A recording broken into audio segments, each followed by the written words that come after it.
Everyone, today we are going to solve some new problems. So let's start with this.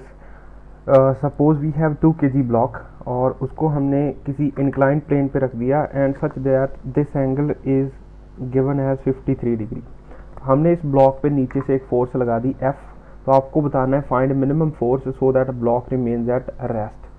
तो जितनी भी इस पे फोर्सेस लग रही हैं mg के कारण, फ्रिक्शन के कारण, सब कुछ हम लिख लेते हैं इस पे.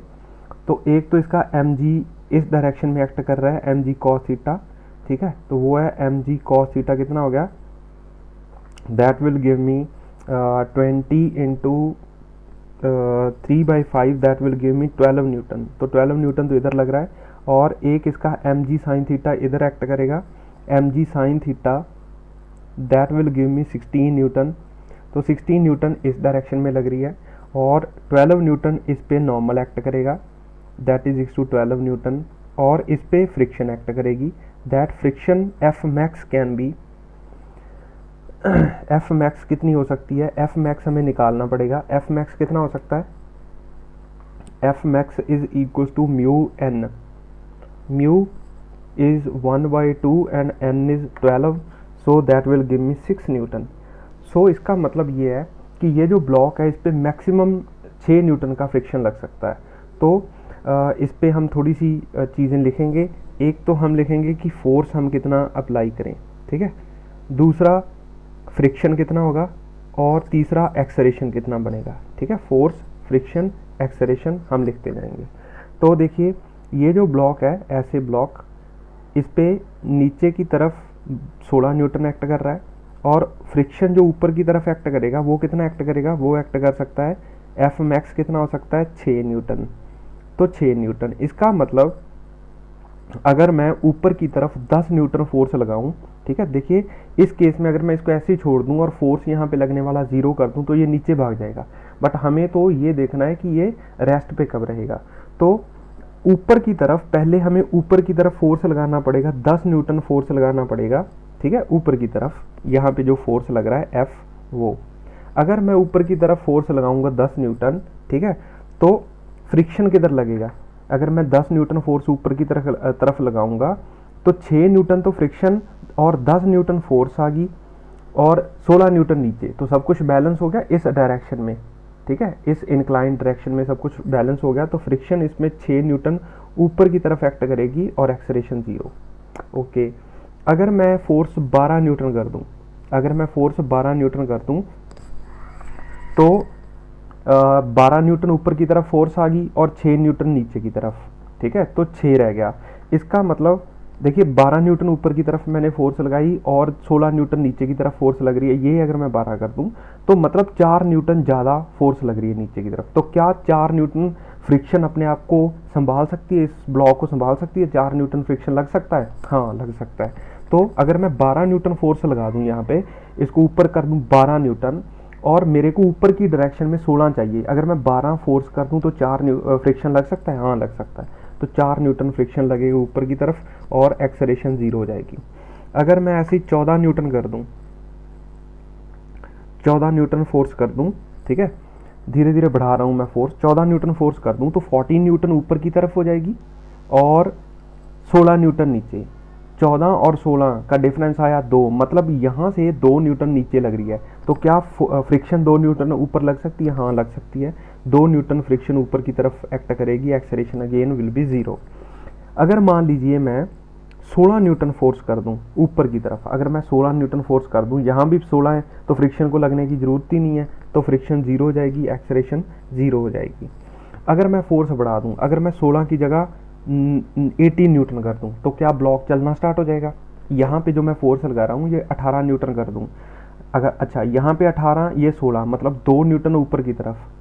तो फोर्स को हमने थोड़ी कहा है फ्रिक्शन को कि भाई आपको ऊपर ही लगना है, तो फ्रिक्शन नीचे की तरफ लगना स्टार्ट हो जाएगी, ठीक है. यहाँ पे फ्रिक्शन नीचे की तरफ लगना स्टार्ट हो जाएगी.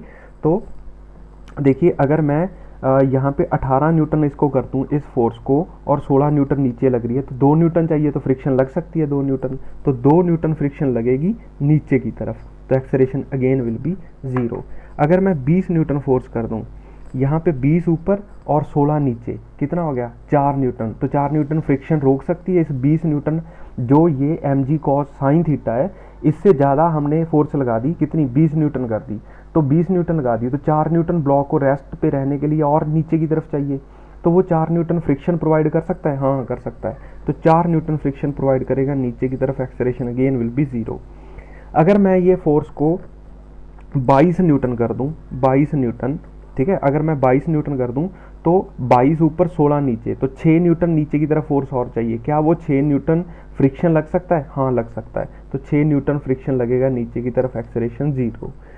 ऐसे ही अगर मान लीजिए मैं यहाँ पे 24 न्यूटन फोर्स कर दूं, ठीक है, 24 न्यूटन फोर्स कर दूं मैं यहाँ पे ऊपर की तरफ, तो 24 ऊपर, ठीक है, और 16 नीचे, कितना रह गया 24, 8 में से 6 ये आ गई फ्रिक्शन। अब 2 न्यूटन अभी भी ऊपर की तरफ ज़्यादा लग रहा है, अगर मैं फोर्स को कितना कर दूं 24 न्यूटन कर दूं, तो 16 और 6 22, तो 2 न्यूटन फोर्स अभी भी लगेगा, तो ये 2 एक्स्ट्रा फोर्स आ गया, तो ये 2 kg का ब्लॉक है, तो फ्रिक्शन कितनी एक्ट करेगी, फ्रिक्शन मैक्सिमम 6 न्यूटन नीचे की तरफ एक्ट कर सकती है, ठीक है, और एक्सेलरेशन कितनी है, acceleration is F net upon mass, F net कितना हो गया, एफ नेट हो गया 16 और 6 22 नीचे 24 ऊपर, तो मतलब 2, ठीक है, और मास कितना है 2, तो दैट विल बी 1 मीटर पर सेकेंड स्क्वायर, ये मेरे पास एक्सेलरेशन आ गई ब्लॉक की। इसका मतलब ये जो हमने कहानी की है उसमें हमने ये सीखा है कि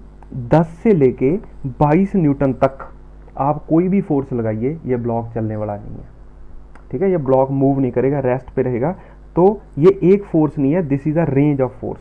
ये चीज़ आपको दिमाग में रखनी है कि फ्रिक्शन दोनों तरफ लग सकता है। ब्लॉक नीचे आते वक्त ऊपर फ्रिक्शन लगेगा, अगर मैं ब्लॉक ऊपर लेके जाऊंगा तो फ्रिक्शन नीचे की तरफ लगेगा, ठीक है, अगर नीचे ब्लॉक आना चाहते तो ऊपर की तरफ फ्रिक्शन, क्योंकि फ्रिक्शन को चाहिए कि दो सरफेस में रिलेटिव मोशन ना हो, ठीक है, तो जो हमें फोर्स लगेगी तो हम इसको ऐसे लिखेंगे, there will be a range of force, there will be a range of force for the block to be at rest, तो ऐसी कहानी है, ठीक है, होप आपको समझ आया होगा। तो मैं आपको एक क्वेश्चन और देता हूं ताकि आप इस क्वेश्चन को खुद कीजिए, सॉल्व कीजिए और मुझे इसका सोल्यूशन दीजिए। तो मान लीजिए हमारे पास एक ऐसा इंक्लाइंड सरफेस है such that this angle is 37 degree, और यहाँ पे हमने एक ब्लॉक रख दिया 2 kg का, तो जो म्यू है, म्यू की वैल्यू हमने दे दी 0.2, और यहाँ पे एक फोर्स है बिल्कुल ऐसे एक्ट कर रही है, यहाँ पे 20 न्यूटन फोर्स, ठीक है, जो कि इस प्लेन से कितना एंगल बना रही है, इस प्लेन से 37 डिग्री का, ये 37 डिग्री का एंगल बना रही है। तो आपको बताना है find the acceleration of the block, find acceleration of the block, तो ये आपको बताना है, ठीक है, और इस क्वेश्चन का जो आंसर है वो मैं नेक्स्ट लेक्चर में दूंगा आपको, सॉरी कल, मतलब जो कल वीडियो आएगी उसमें, तो आपको सॉल्व करते वक्त इस चीज़ का ध्यान रखना है कि जो फ्रिक्शन है वो ऊपर नीचे दोनों तरफ एक्ट कर रही है, बस इसी चीज़ का ध्यान रखना है आपको, और आप इसकी एक्सेलरेशन बताओगे अगर मैं 20 न्यूटन फोर्स लगा दूं तो, ठीक है। तो नेक्स्ट वीडियो लेक्चर में हम और देखते हैं।